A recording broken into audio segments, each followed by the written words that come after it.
এইভাবে লীগ যখন গণপরিষদে মেজরিটি আসনে জিতে, ইয়াহিয়া খান জানুয়ারিতে পূর্ব পাকিস্তানে আইসা মুজিবের সাথে দেখা করে তাদের পূর্ব নির্ধারিত শর্ত অনুযায়ী মুজিবের তৈরি সংবিধান দেখতে চান। মুজিব সেটা দেখাইতে অস্বীকার করে। এইবার প্রথমবারের মতো ইয়াহিয়া খান লীগের আসল বদমতলব বুঝতে পারে। ঠিক এই সময় ভারত তাদের পরিকল্পনা মতো আর একটা সাজানো নাটক বাস্তবায়ন করে, রহস্য উপন্যাসের মতো সেই ঘটনা।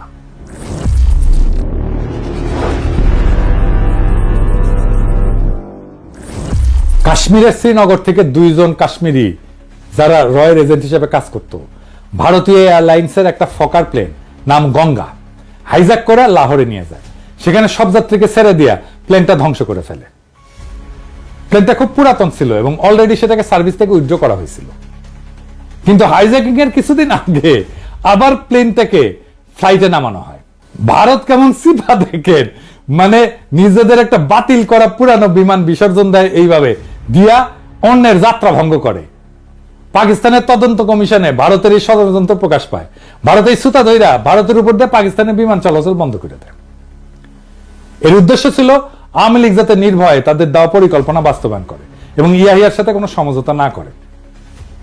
ইয়াহিয়া যদি 6 দফা মেনে নেয়, তারপরেও ফেব্রুয়ারি মাসে ইয়াহিয়া খান সংখ্যাগরিষ্ঠ দলের প্রধান হিসেবে মুজিবকে রাজধানী ইসলামাবাদে ডাকলে মুজিব বেয়াদবের মতো রাষ্ট্রপ্রধানের কাছে যেতে অস্বীকার করে। এর ফলে ইয়াহিয়া এবং সবার সন্দেহ ঘনীভূত হয় যে মুজিব এবং লীগ সরল বিশ্বাসে এই নেগোশিয়েট করতেছে না এবং এদের আগরতলা ষড়যন্ত্রের ভূমিকা ইয়াহিয়া ভালো করে জানা ছিল। তিনি সবার মতো সতর্কবাণী সত্ত্বেও মুজিব এবং লীগের সব দাবি মেনে নিয়ে নির্বাচনের ব্যবস্থা করছিলেন এবং মুজিবকে সেই নির্বাচনে ফ্রি হ্যান্ড দিছিলেন। এরপর আর একটা জটিলতা দেখা দেয়। ভুট্টো এবং তার পিপলস পার্টি পাকিস্তানের দ্বিতীয় বৃহত্তম দল হিসেবে আবির্ভূত হয় নির্বাচনে। ইয়াহিয়া প্রস্তাব দেয় যে সংবিধানের মতো গুরুত্বপূর্ণ বিষয় গ্রহণ করার সময় রাজনৈতিক দলগুলোর ভিতরে একটা ঐক্যমত থাকা উচিত। একটা ব্রড কনসেনসাস না থাকলে কোনো সংবিধানই মজবুত হবে না। প্রত্যেক দশকে একটা দেশের সংবিধান পাল্টানো সেই দেশের স্ট্যাবিলিটির জন্য ক্ষতিকর। মুজিব সাফ বইলা দেয় যে আওয়ামী লীগ খালি একাই সংবিধান তৈরি করবে, তারা মেজরিটি পার্টি, কারোর সাথে ঐক্যমত করবে না। ঠিক বিএনপির মতো তারা বলে নির্বাচিত সংসদ সংস্কার করতে পারবে, তার মানে নির্বাচনে তারাই জিতবে, তারাই সংস্কার করবে, আর কেউ না।